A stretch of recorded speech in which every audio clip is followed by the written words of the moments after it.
প্রথমেই বলি, পূর্ণিমার রাত যেন ঝলসানো রুটি। সত্যি পূর্ণিমা শেষ হয়ে গেছে, সমস্ত পুজো সম্পন্ন। তাই রাতের আকাশে সূর্য চন্দ্রের কী ভূমিকা আছে? আমাদের পঞ্চদেবতা, যাকে কিনা আমরা সচক্ষে দেখতে পারি, এই দেবতারা তারা হলেন সূর্য, চন্দ্র, বাবা মা। রাতের আকাশে কত নক্ষত্র, রাতের আকাশে এই দেখো চাঁদ, পূর্ণিমার চাঁদ যেন ঝলসানো। এত সুন্দর দৃশ্য, সত্যি কবির কল্পনায় রাতের আকাশের এই দেখো আমরা চলে এসেছি একটি ছাদে।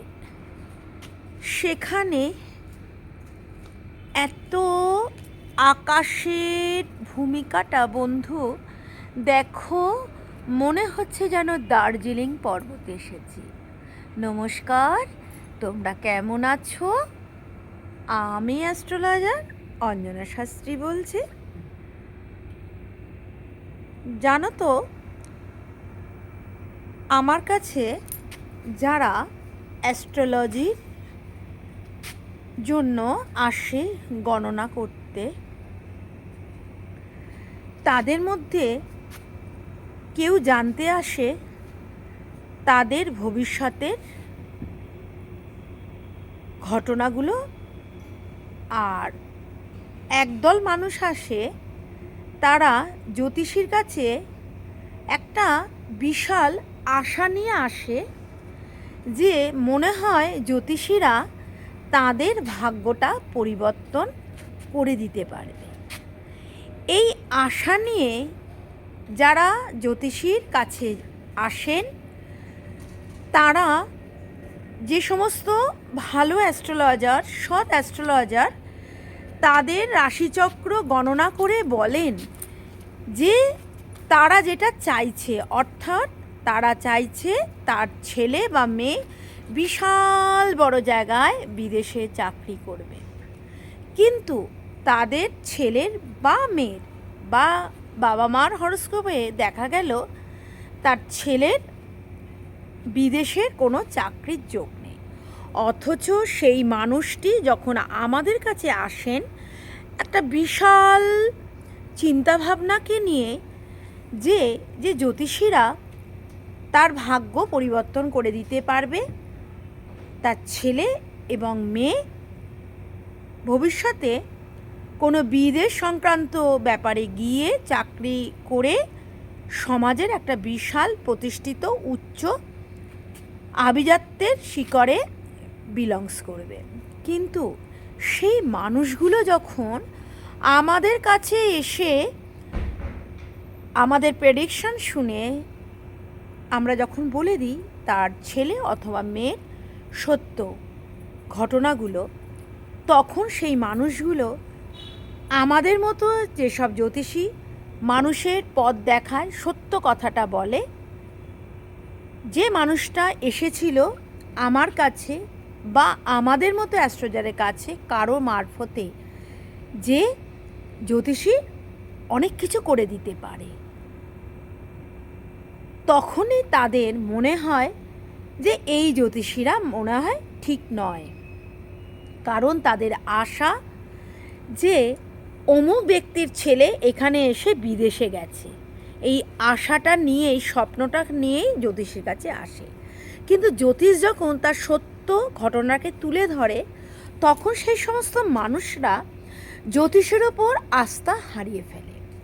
এই কিছুদিন আগে আমি একটা পডকাস্টে ভিডিও দেখছিলাম, সেখানে একজন অ্যাস্ট্রোলজার বলছেন যে সব জ্যোতিষীরা নাকি ভুল। একজন জ্যোতিষ হয়ে উনি আর একজন জ্যোতিষকেই ভুল কথাটা বলছেন।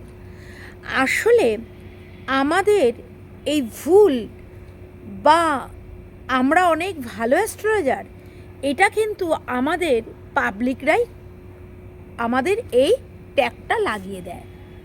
আসলে জ্যোতিষশাস্ত্রটা একমাত্র মানুষের জীবনের গাইডেন্স বলে দিতে পারে, মানুষের জীবনের প্রেডিকশান বলে দিতে পারে, মানুষের ভাগ্য পরিবর্তন করতে পারে না। তাই বন্ধুরা, সমস্ত জ্যোতিষবৃন্দ এবং সমস্ত মানুষকে বলবো, আপনারা জ্যোতিষের কাছে আসুন, জেনে যান আপনাদের ভবিষ্যৎ, আপনার সন্তানের ভবিষ্যৎ, আপনাদের বাড়িঘর, আপনাদের বিবাহ, আপনার ছেলের বিদেশ যাত্রা, আপনার পুত্র সন্তান হবে না কন্যা সন্তান হবে, এইগুলো আপনি সঠিকভাবে জেনে যাবেন। কিন্তু অ্যাস্ট্রোলজাররা কখনোই বলে দেন না যে যেটা হরোস্কোপে নেই সেটা তন্ত্রের মাধ্যমে মানুষকে তৈরি করে দিতে পারে। এমন কোনো অ্যাস্ট্রোলজার বা তান্ত্রিক পৃথিবীতে হয়নি, কারণ স্বয়ং কৃষ্ণই তার ভাগ্যে একটা ছোট্ট ব্যাধের দ্বারা মৃত্যুবরণ করেছিল। সুতরাং জ্যোতিষে ভাগ্য পরিবর্তন করতে পারে না, ভাগ্যর কিছু ঘটনা বলে দিতে পারে। তাই বন্ধুরা, কখনোই জ্যোতিষবৃন্দকে অবহেলা করবেন না, তাদের নামে বদনাম দেবেন না। সবার আগে আপনারা জেনে রাখুন, জ্যোতিষশাস্ত্র একটা শাস্ত্র, যে শাস্ত্রে কিছু লেখা থাকে ভবিষ্যৎ জীবনকে নিয়ে। ডক্টরি শাস্ত্র রোগের ট্রিটমেন্ট করে, কিন্তু এমন কোনো ঘটনা হয় না যে ডাক্তাররা রোগীকে মেরে ফেলে। তাহলে সেক্ষেত্রে রোগীটি যখন মারা যায়, সেক্ষেত্রে কি ডাক্তারের দোষ হয়? বন্ধুরা, এই প্রশ্নটা আপনারা একটু করতে থাকুন, ততক্ষণে আমি এই ভিডিও পোস্টটি আপলোড করব, আপনারা দেখবেন। যারা ফেসবুক থেকে দেখবেন তারা অবশ্যই ফেসবুকের যে নিয়মগুলো আছে সেগুলোকে দেখবেন, আর যারা ইউটিউবে দেখবেন তারা সেইগুলোকে দেখতে থাকবেন। আর যদি যোগাযোগ করতে চান অবশ্যই আমাকে ইনবক্সে কমেন্ট করবেন, আমার ঠিকানা আমি সব কিছু আপনাদের জানিয়ে দেবো।